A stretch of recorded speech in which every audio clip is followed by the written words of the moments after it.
안녕하세요. 반갑습니다. 슬기로운 찬양생활 이준희 목사입니다. 오늘 네 번째 시간으로 또 여러분을 찾아뵙습니다. 지난 시간 우리는 역사 속에 나타난 찬양의 흐름에 대해서 공부했습니다. 지나온 역사 속 찬양을 통해서 현재 우리가 부르고 있는 찬양을 다시 한번 생각해 보게 되었는데요. 오늘은 찬양에 대해서 이것까지 알면 좋다라는 주제로 공부해 보도록 하겠습니다. 여러분, 우리가 지난 시간을 통해서 계속 강조되었던 내용인데요. 찬양은 우리가 하나님께 영광 돌리는 모든 행위라고 하였습니다. 그래서 우리가 할 수 있는 모든 방법으로 우리는 찬양을 해야 합니다. 여기서 말하는 모든 방법 안에는 장르, 양식, 악기 이런 다양한 요소들을 다 포함하고 있는 겁니다. 우리가 사용할 수 있는 것을 지혜롭게 잘 사용해서 우리가 찬양을 해야 한다라는 것인데요. 여러 방법들 중 음악이라는 도구를 우리가 사용하기 때문에 우리는 이 음악에 대해서 조금 더 공부해 볼 필요가 있겠습니다. 그래서 우리가 오늘 배우고 공부할 것들은 우리 찬양 가운데 어떤 장르와 양식이 있는지, 그리고 어떤 악기들이 그 안에 사용되어지고 있는지도 알아야 되겠고요. 또 그것을 어떻게 이용하는지도 우리가 공부할 필요가 있겠는데요. 지난 시간 우리는 찬양 안에 전통과 실용이 공존한다라고 했습니다. 그런데 오늘은 전통이라는 카테고리 안에 있는 찬양의 종류와 방식, 그리고 장르 등에 대해서 공부해 보도록 하겠습니다. 그리고 그 다음에는 현재 우리가 하고 있는 찬양에 대해서도 생각해 보는 시간을 다음 시간쯤에 우리가 한번 갖도록 하겠습니다. 초창기 음악은요, 입에서 입으로 구전으로 전해졌습니다. 그렇다 보니까 기존의 음악이 온전히 전해지기가 어려웠습니다. 지금 우리나라 전통음악인 국악의 경우도 여전히 스승과 제자 사이에 악보가 존재하는 것이 아니라 구전으로 전수되는 경우가 많습니다. 그와 비슷하다고 생각하시면 되는데, 그런데 악보가 등장을 한 거죠. 악보가 등장을 하고 이제는 정확하게 음악을 남길 수 있는, 자료로 남길 수 있는 시대가 된 거고요. 그리고 그 악보를 통해서 이제 다음 세대들이 기존에 불렀던 노래들을, 음악들을 또 제대로 구현해낼 수 있는 시대가 된 것인데요. 특별히 악보가 인쇄술의 발달과 맞물려서 더욱 활발히 출판이 되는 시대가 열리게 됩니다. 그러면서 음악의 저변이 어떤 특정 사람들에게만 한정되는 것이 아니라, 국한되는 것이 아니라 많은 이들이 즐길 수 있고 또 참여할 수 있는 그런 시대가 되었다는 겁니다. 구전 시대에서 이제는 악보 시대, 그리고 악보 시대의 인쇄술의 발달이 더 음악의 저변의 확대를 이루었다라는 것이 우리 음악 역사 속에, 또 찬양 역사 속에 있는 사건입니다. 목적지를 제대로 가려면 우리가 지도를 봐야 하겠죠. 악보라는 것이 바로 이 지도의 역할을 합니다.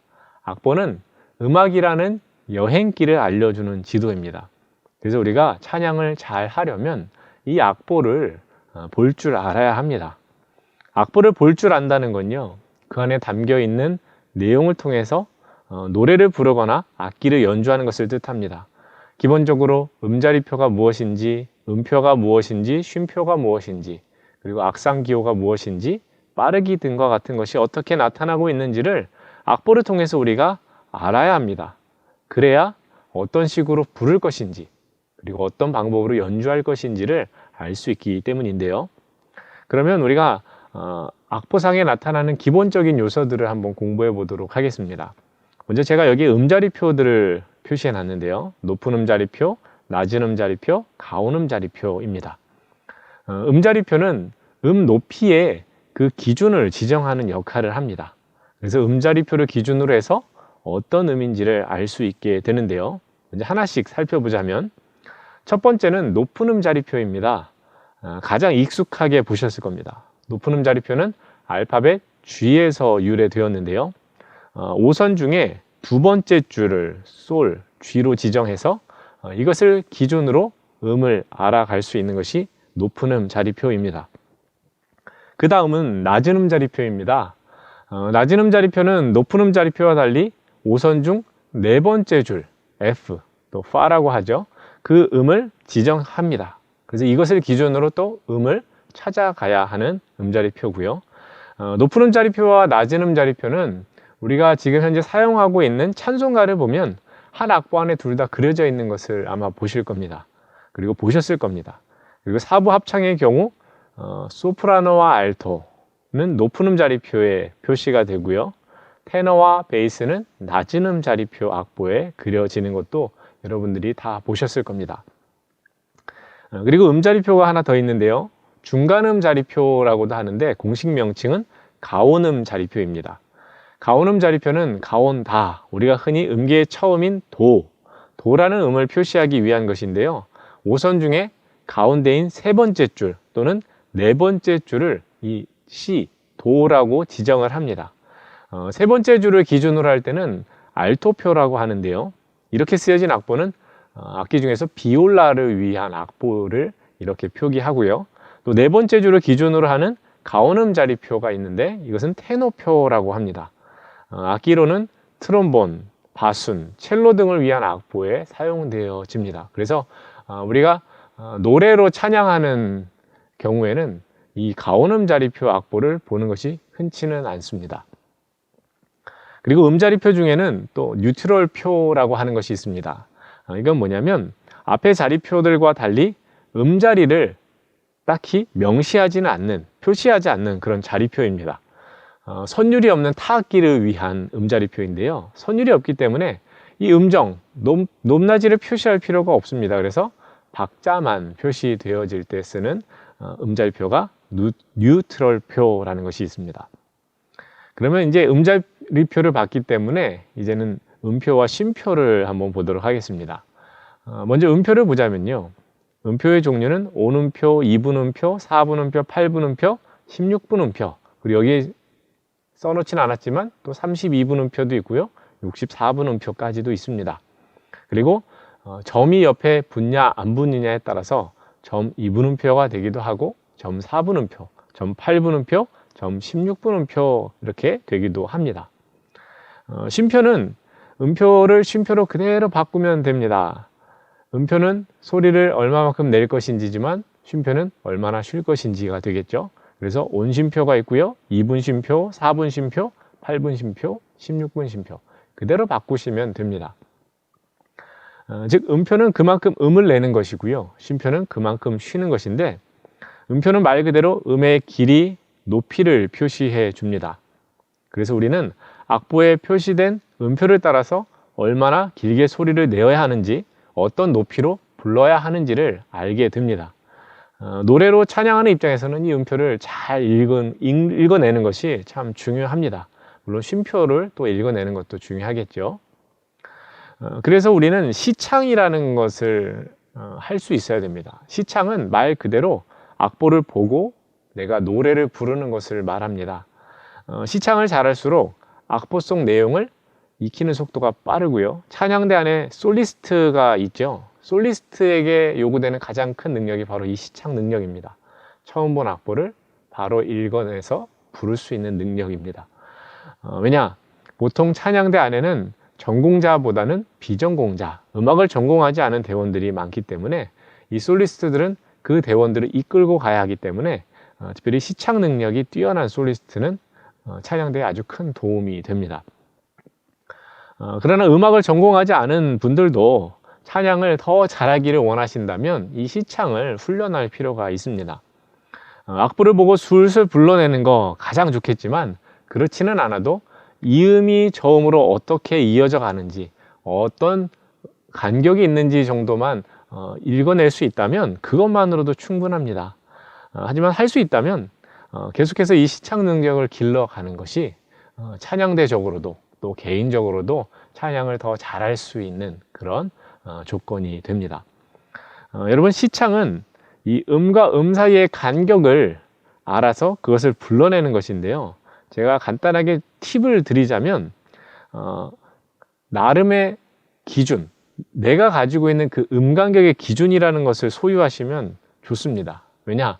우리가 항상 피아노로 음을 쳐줘야만 노래할 수 있다면, 그렇다면 피아노가 없으면 노래 부르기가 어렵겠죠. 그러니까 나만의 간격에 대한 기준을 좀 가지고 계시면 좋습니다. 음정의 간격 속에서요. 그래서 한 번에 쭉 불러내지는 못하더라도 공식을 맞추듯이 그렇게 음정을 하나하나 찾아가면서 그렇게 악보를 읽어낼 수 있다면 그 정도만 해도 굉장히 훌륭한 것이거든요. 그래서 제가 하나의 팁을 드리면, 여기 보시면 제가 도, 파라는 음을 적어놨습니다. 이제 음정 간격으로 치면 간격은 완전 4도라고 합니다. 도, 파, 완전 4도인데요. 여러분은 이것을 어떻게 부르시겠습니까? 제가 힌트를 드린다고 했죠. 이 도, 파, 완전 4도는 우리가 잘 알고 있는 멜로디 선율이 있습니다. 동해물과 할 때, 애국가 시작할 때 동해, 이게 완전 4도입니다. 그러면 이 완전 4도가 나왔을 때는 내 머릿속에 동해라는 것을 알고 계시면, 이 간격은 완전 4도고 동해 따란 따란, 이 간격을 또 맞춰본다면 처음 이 악보를 보더라도 이 간격은 이런 거야 하면서 충분히 불러낼 수 있겠죠. 이건 하나의 예시만 들어드린 건데요. 또 여러분들이 아주 기본적으로 알고 계시는 것 중에 도미솔도라는 걸 알고 계시죠. 그러면 또 도미미솔솔도, 이 간격도 여러분이 알고 계시면 그 악보에 그대로 대입해 보시면 그렇게 하나하나 음정의 간격을 이렇게 맞춰가면서 음을 익혀 가실 수만 있어도 아주 충분히 좋은 찬양대원들이 되실 수 있을 겁니다. 그러니까 내가 악보를 좀 더 잘 보기를 원한다면 많은 것을 생각하지 마시고요. 이 간격이 어떻게 된다라는 것에 대한 자기만의 기준을 한번 찾아보시는 것, 익혀보시는 것이 큰 도움이 될 겁니다. 그럼 이제는 박자에 대해서 한번 보도록 하겠습니다. 박자는 여러분들이 잘 아실 겁니다. 4분의 4박자, 4분의 3박자, 2분의 2박자, 8분의 6박자, 이렇게 다양한데요. 그중 우리가 가장 많이 접하게 되는 것이 4분의 4박자입니다. 또 4분의 3박자도 있고요. 8분의 6박자. 주로 이 세 가지를 많이 접하시게 되고 부르시게 되는데, 둘의 차이가 있습니다. 4박자 계통이냐 3박자 계통이냐. 4분의 4박자는 당연히 4박자 계통이고, 4분의 3박자, 8분의 6박자는 3박자 계통인데요. 찬양을 할 때 이 박자의 특성을 이해한다면 곡의 특성에 맞게 더 찬양을 잘 부르실 수가 있습니다. 먼저 4분의 4박자를 보겠는데요. 4분의 4박자는 아주 쉽게 설명드리면 4분 음표가 한 마디 안에 4박이 들어있는 겁니다. 일반적으로 가장 많이 쓰이는데요. 그래서 4분의 4박자는 그 강약이 어떻게 되냐? 강약, 중강약. 음악 시간에 한번 좀 배워보셨을 겁니다. 강약, 중강약. 그래서 4분의 4박자 곡을 부르실 때는 강약, 중강약, 이런 강약에 대한 이해를 또 갖고 부르시면 또 그것을 지휘자가 표현할 때 또 이해를 또 하실 수가 있겠죠. 그 다음 4분의 3박자입니다. 4분 음표가 한 마디 안에 3박이 들어있는 겁니다. 그래서 강양약, 강양약이라고 하고요. 여기 지휘 패턴을 그려놨는데요. 하나, 둘, 셋, 이런 식으로 갑니다. 그래서 강양약. 3박자 계통은 아무래도 춤추는 느낌이 든다라는 생각이 듭니다. 딴단단, 난단단, 이런 식으로 춤추는 느낌이 드는데요. 그래서 3박자 계통의 곡은 그런 느낌을 살리시면서 부르시면 좋고요. 또 지휘자가 아마 그런 표현들을 하실 겁니다. 그러면 이런 거구나, 먼저 선 이해를 하시고 또 부르신다면 더 잘 연주를 하실 수 있겠죠. 그 다음은 8분의 6박자입니다. 8분의 6박자는 한 마디 안에 8분 음표가 6개가 들어 있습니다. 그래서 4분의 3박자와 비슷한데요. 세기에는 조금 차이가 있죠. 강양약, 중강양약. 여기 지금 제가 약을 하나 빼먹었네요. 강양약, 중강양약입니다. 세기를 왜 말씀드리냐면 어디에 힘을 주는지에 따라서 음악의 표현이 달라지기 때문입니다. 첫 박이 강박인데 첫 박을 강으로 하지 않고 약으로 한다면 그 음악은 완전히 달라지게 되는 것이거든요. 그러니까 우리는 이 몇 분의 몇 박자인지를 보고, 그리고 강박이 어디 있는지를 알고 또 부른다면 지휘자의 의도를 더 쉽게 따라갈 수 있는 겁니다. 그래서 박자도 유심히 보시고 그 박자는 어디에 강이 있는지, 어디가 약인지도 한번 잘 살펴보시면 좋겠습니다. 그 다음은 빠르기의 종류입니다. 찬양곡마다, 음악마다 빠르기가 다릅니다. 빠른 것도 있고 느린 것도 있고 중간 빠르기도 있는데요. 이것은 찬양하는 사람이 임으로 결정하는 게 아니고 작곡한 사람이 정합니다. 표시를 해놓죠. 그래서 빠르기는 다음과 같은 악상 기호를 사용합니다. 라르고, 느리고 폭이 넓게. 렌토, 느리고 무겁게. 아다지오, 느리고 여유 있게. 안단테, 느린 걸음 속도로. 모데라토, 보통의 빠르기로. 알레그레토, 조금 빠르게. 알레그로, 빠르고 화려하게. 비바체, 빠르고 활발하게. 프레스토, 대단히 빠르게. 느림에서 빠름으로 지금 순서대로 적어놨는데요. 여기서 모데라토, 보통 빠르기를 기준 삼아서 위아래로 보시면 되겠고요. 우리가 이 내용을 알고 있다면 어느 정도 빠르기로 가겠구나 라는 것을 예상할 수 있겠죠. 그러니까 이런 악상기호, 빠르기에 대한 악상기호도 잘 익혀두시면 좋겠습니다. 자, 그러면 제가 여기에 5선을 그렸고요. 그 사이사이에 마디선이라는 것을 그려놨습니다. 이 마디선이라는 게 또 중요한데요. 한 마디 안에 몇 박이 있는지를 구분해 주는 겁니다. 그래서 이렇게 하나하나 끊어져 있는데 제일 곡의 마지막에 가면 5선지 끝에 가면 이중선이 기보가 됩니다. 이중 마디선이 기보가 되는데요. 이 이중 마디선은 이 곡이 이제 끝난다라는 것을 표시해 주는 겁니다. 여기가 끝이다. 여기가 종점이다 라는 것을 알려주는 건데요. 악보에는 특별히 반복 기호들이 또 추가로 들어가면서 이 이중 마디선에 가서 음악이 끝나지 않고 다시 앞으로 돌아가는 경우도 있습니다. 그래서 그것을 좀 함께 보고자 하는데요. 가장 쉬운 예로는 도돌이표가 있습니다. 도돌이표는 돌아가서 한 번 더 연주하라는 뜻입니다. 그러니까 처음으로 다시 돌아가서 연주를 해야 되는데 그러면 8마디의 곡이라고 한다면 그 8마디의 곡이 도돌이표가 나오면 처음으로 돌아가서 다시 한번 연주하기 때문에 16마디가 되겠죠. 그래서 도돌이표는 다시 돌아가서 연주한다라는 것이라고 생각하면 되는데 또 다른 악상 기호들도 있습니다. 도돌이표 외에도 다카포라는 게 있고요. 달세뇨라는 게 있고 코다라는 것이 있습니다. 먼저 피네라는 것을 한번 좀 보겠습니다. 피네는 여러분이 예상하실 겁니다. 피네, 뭔가 끝나는 것 같은 느낌이 드시죠? 맞습니다. 끝, 마침이라는 뜻인데요. 이 피네가 쓰여진 곡이 곡의 마무리되는 마침의 부분입니다. 그리고 피네는 세뇨, 달세뇨와 함께 봐야 되는데요. 먼저 세뇨는 표시라는 뜻인데 곡의 끝마디에 달세뇨, DS라고 쓰인 달세뇨가 나오면 앞으로 돌아갑니다. 그런데 맨 처음이 아니라 바로 이 세뇨가 표시된 곳에서부터 다시 연주를 하게 됩니다. 그리고 달세뇨는 이 세뇨로 가기 전에 나오는 표시겠죠. 표시가 있는 곳으로 라는 뜻인데 달세뇨가 나오면 이제 세뇨라는 곳으로 돌아가서 그곳부터 다시 연주하라는 것이고 그 연주는 어디서 마무리되느냐? 피네에서 마무리가 됩니다. 다 연결이 되어진다는 건 이해가 되시죠? 그러니까 지금 보여드린 악보는 어떻게 연주될까요? A, B, C, D, E 해서 이제 달세뇨가 나왔으니까 세뇨로 가야 됩니다. 그러면 B로 가겠죠. B, C. 근데 더 연주하는 게 아니라 피네가 나왔기 때문에 C에서 마무리가 됩니다. 이해가 되셨죠? 이 달세뇨, 세뇨, 피네 이게 한 세트라고 보시면 됩니다. 그 다음에 달세뇨와 비슷한 다카포라는 게 있습니다. 다카포는 뭐냐? 처음으로 가서 피네에서 마치다 라는 뜻입니다. 그러니까 지금 보여드린 악보를 통해서 어떻게 연주했는지를 본다면 A, B, C, D, E까지 하고 다카포가 나왔으니까 다시 처음으로 가죠. A, B, C. 그런데 계속 가는 게 아니라 피네가 나왔기 때문에 C에서 마무리가 됩니다. 이렇게 또 악보를 보시면 되겠고요. 그 다음 코다라는 것도 있습니다. 코다.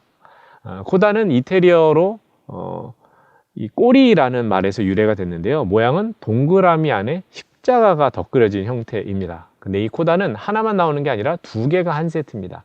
처음과 끝을 이 코다 같은 모양으로 표시를 해주는데요. 음악에서 특별히 추가된 종결부를 의미합니다. 좀 더 쉽게 말하면 곡이 마무리를 향해 가는 그 중간에 추가되는 것인데 악보상에 코다가 나오면 반복으로 연주할 때 코다 사이에 있는 마디 그 부분은 연주를 하지 않고 다음으로 넘어간다라는 겁니다. 그래서 지금 제가 보여드린 악보를 보면 이렇게 연주가 됩니다. A, B, C, D, E, F, G. 근데 달세뇨가 나왔으니까 이제 세뇨로 가야 되겠죠. 그래서 B로 가죠. B, C. 근데 코다가 나왔습니다. 코다가 나왔기 때문에 지금 D는 생략하고 E로 넘어가서 이제 피네가 나왔으니까 E에서 마무리가. 그래서 정리하면 A, B, C, D, E, F, G, B, C, E 이렇게 연주를 하게 되는 겁니다. 이 악보 보는 법을 이제는 적용해 보실 수 있겠죠. 한번 찬찬히 내가 부르는 악보 속에는 이런 악상 기호가 있는지 보시고 어떤 순서인지 한번 이해를 하시면서 또 찬양을 하시면 좋겠습니다. 앞에서 보여드린 악보는 전통 클래식에서 사용하는 것이라고 한다면 이번에 제가 보여드리는 악보는 실용음악에서 사용하는 악보의 예입니다. 복음성가의 악보인데요. 보시면 앞에서 나왔던 악보보다는 단순해 보입니다. 높은 음 자리표 오선지에 주선율이 그려져 있고 그 다음에 다른 건 없습니다. 그 위에 코드가 쓰여져 있습니다. 우리가 부르는 찬송가에는 원래 코드가 적혀 있지 않았는데요. 언젠가부터 코드가 쓰여지기 시작했습니다. 이것은 실용음악의 영향이라고 봐야 합니다. 전통 클래식은 악보 안에 많은 내용이 기보되어 있죠. 여러 음들이 화성들이 적혀 있지만 그래서 그대로 연주하면 되지만 실용음악의 경우는 악보가 단순합니다. 그렇지만 연주가 단순한 것은 아닙니다. 여기에 표시되어 있는 코드를 따라서 연주자의 실력이 나타나게 됩니다. 실력이 조금 떨어진다면 아주 단순하게 연주할 것이고요. 실력이 뛰어난 사람이라면 거기 안에서 자신이 할 수 있는 모든 것을 동원해서 아주 화려한 연주를 또 하게 될 텐데요. 어쨌든 연주자의 실력에 따라서 많은 것이 달라지는 부분이 실용음악이라고 할 수 있는데 그런 면에서는 어쩌면 실용음악이 조금 더 열려있는 음악이다. 더 이렇게도 연주될 수 있고 저렇게도 연주될 수 있다는 측면에서는 더 열린 음악이라고 우리가 생각할 수 있겠습니다. 지금까지 악보에 대해서 우리가 알아봤는데요. 이 악보 안에는 앞서 본 것처럼 여러 가지 의미들이 담겨 있습니다. 음악이라는 여행길을 알려주는 지도라고 말씀드린 것처럼 그 안에 많은 정보들이 있고요. 그것을 우리가 읽어낼 수 있는 것은 아주 귀한 능력이겠고 그 능력이 있다면 우리는 찬양을 하는데 큰 도움을 받습니다. 그래서 슬기로운 찬양 생활을 정말 하기를 원하신다면 최소한의 기준에서 내가 악보를 볼 줄 아는 사람, 그 사람이 될 수 있도록 나름의 노력을 하셔야 합니다. 지휘자는 그 사전의 뜻을 찾아보면 관현악이나 합창과 같은 집단적 연주에 대해 몸동작을 통해 통일을 시켜 주는 연주가라고 합니다. 말이 어렵죠. 여러 사람이 모여서 연주할 때 통일이 되도록 중간 역할 그리고 인도할 수 있는 역할을 하는 연주자가 바로 지휘자라고 생각하시면 됩니다. 지휘자는 단순히 연주의 시작이나 템포, 리듬을 통일할 뿐만 아니라 다이나믹, 프레이징, 여러 가지 음악적 표현에 필요한 모든 해석을 연주자들에게 지시를 합니다. 그래서 작품을 재창조하는 연주자라고 할 수 있습니다. 그러니까 쉽게 말해서 많은 이들을 이끌고 음악을 연주하는 사람이 지휘자입니다. 굉장히 중요하겠죠. 지휘자의 중요성은요, 기준이 되기 때문입니다. 찬양대는 여러 명이 모여서 함께 찬양을 하기 때문에 기준이 필요합니다. 사공이 많으면 배가 산으로 간다고 하죠. 그러니까 지휘자를 통해서 마음이 모아지고 그 뜻이 모아지고 소리가 모아져야 하는 겁니다. 지휘자가 그 기준을 이제 제시하는데요. 물론 악보 자체가 기준이지만 찬양대 찬양에서 악보를 바탕으로 한 지휘자의 해석이 또 중요합니다. 그 해석을 통해서 찬양의 표현이 더 풍부해지기 때문입니다. 그래서 우리는 지휘자의 인도에 따라서 찬양을 해야 합니다. 보통 지휘자는 손으로 지휘를 하지만 때로는 지휘봉을 이용하는 경우도 있습니다. 지휘봉을 사용하는 경우는 대원들이 좀 더 잘 볼 수 있도록 하기 위함이고요. 합창 지휘보다는 오케스트라 지휘에서는 반드시 지휘봉을 사용합니다. 중요한 것은 손이냐 지휘봉이냐가 아니라 지휘자의 지휘를 잘 보는 것이 중요합니다. 혹시 지휘자에 따라서 지휘할 때 업비트를 쓰기도 하고 또 다운비트를 쓰기도 한다는 거 아십니까? 업비트는 말 그대로 위로 한 박, 한 박, 한 박을 표시하는 거고요. 다운빗은 아래로 하나, 둘, 셋 이렇게 표시를 하는데 이 차이를 아셨나요? 지휘자마다 다릅니다. 보통 기악 지휘자, 오케스트라 지휘자는 이 업비트를 씁니다. 딴, 딴, 딴 이렇게 하고요. 그래서 위로 한 박 한 박을 표시하는데 합창의 경우는 다운빗을 씁니다. 하나, 둘, 셋, 넷 이런 식으로. 물론 사람에 따라서 지휘자에 따라서 다를 수도 있습니다. 그런데 대부분은 그렇습니다. 기악 지휘는 업비트를 그리고 합창 경우는 다운빗을 쓴다라는 것인데요. 합창을 지휘할 때 우리는 이제 찬양 대 찬양을 좀 집중해서 본다면 합창을 지휘할 때 지휘자는 이 양손을 다 사용합니다. 그러면 대원들은 이 지휘자의 손에서 나오는 그런 의미들을 읽어낼 필요가 있겠습니다. 대개 지휘자의 오른손은요, 박자 빠르기를 표시합니다. 그래서 이렇게 박자를 저어가죠. 그리고 왼손은 악상을 표현하는데요. 뭐 예를 들어서 커져라 하면 이렇게 가고요. 다시 작아지라 하면은 또 이렇게. 그리고 뭔가 사인을 줄 때가 있죠. 어딘가 나와야 할 땐 딱 이렇게. 그래서 오른손은 박자를 표시한다, 또 빠르기를 표시한다 생각하시면 되고, 왼손은 악상, 어떤 템포와 샘여림을 어디서 끝나는지, 얼마나 부드럽게, 얼마나 강하게 연주해야 되는지를, 그리고 어느 파트가 들어와야 하는지를 왼손으로 표시를 해준다라고 생각하시면 이 지휘자의 손을 볼 때 조금 더 잘 보실 수가 있겠죠. 그러니까 지휘자의 지휘를요, 단순한 춤으로 보시면 안 됩니다. 그 안에는 많은 요구가 있고요. 그리고 지시가 담겨 있기 때문에 악보만 쳐다보면 안 되고 바로 이 지휘자의 손도 아주 유심히 보셔야 됩니다. 지휘자를 우리가 바라봐야 하는 이유는 그 박자 샘과 악상을 어떻게 표현하는지 지휘자의 의도를 빨리 읽어내기 위함입니다. 언제 시작하는지, 언제 끝나는지, 어디서 커지고 어디서 작아지는지, 또 어디서 빨라지고 느려지는지 지휘자의 그 손을 보지 않으면 혼자 어떻게 알겠어요? 내 스스로 박자를 세면서 가는 찬양 대원은 지휘자 입장에서는 굉장히 곤욕스러운 그런 대원입니다. 그러니까 지휘자의 지휘를 잘 봐야 되겠고, 물론 악보도 잘 봐야 되겠죠. 그러니까 악보와 지휘자를 잘 보는 것은 기술이고요. 또 찬양을 바르게 하기 위한 노력이라는 것 기억하시면 좋겠습니다. 그는 결코 너를 포기하지